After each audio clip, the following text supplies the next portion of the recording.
Hey everybody, it's Saturday. So, not much has been happening in my life this week, and I've been kind of just generally grumpy since I got back from break, so I've spent a lot more time than usual patrolling the Adult Nerdfighters Facebook page, and this means that I have been engrossing myself far too much in the recent drama that has been unfolding regarding some very, very popular male YouTubers. I won't go into any details because there isn't time and I'm not the person for that, but it involves a lot of accusations of sexual abuse. All of this has kind of made me reassess things a little bit. I'm fully aware that obviously not everyone on YouTube is some kind of sexual predator, but all of this does make me think about this dynamic that's nurtured on YouTube. A lot of prominent YouTubers are self-proclaimed awkward introverts. People who don't like being surrounded by a lot of other people. And yet they're thrust into these situations where thousands of young girls suddenly are obsessed with them and feel like they know them. I think what makes this situation a lot different from loving, say, a movie star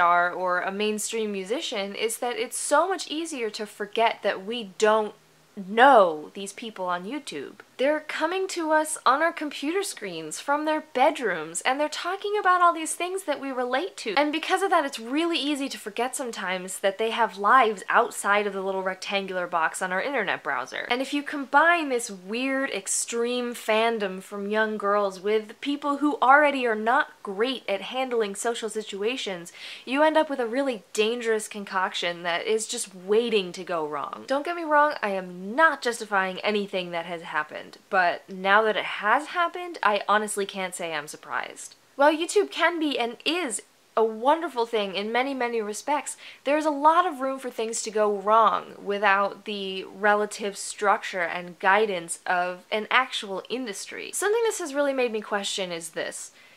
Is it still possible to like a person's work even if you know that that person is, pardon my language, a shitty human being? I think Ricky Gervais seems like a complete dick, but I absolutely adore every one of his TV shows. Woody Allen is accused of molesting his 7-year-old daughter, and even if he didn't do it, his sexual past is anything but clean. But I think his writing is genius. But like I said before, I think it's a lot easier for us to separate famous people in the mainstream from their shitty lives than it is to separate YouTubers from theirs. I think all of these accused YouTubers are amazing musicians. I have some of their music and I really enjoy it. But I'm having a hard time deciding if I want to continue to listen to it. There are plenty of actors and musicians that I can't stand as people, but I can still enjoy their work. Can that extend to YouTube, where more than anywhere else, the stars are like our friends?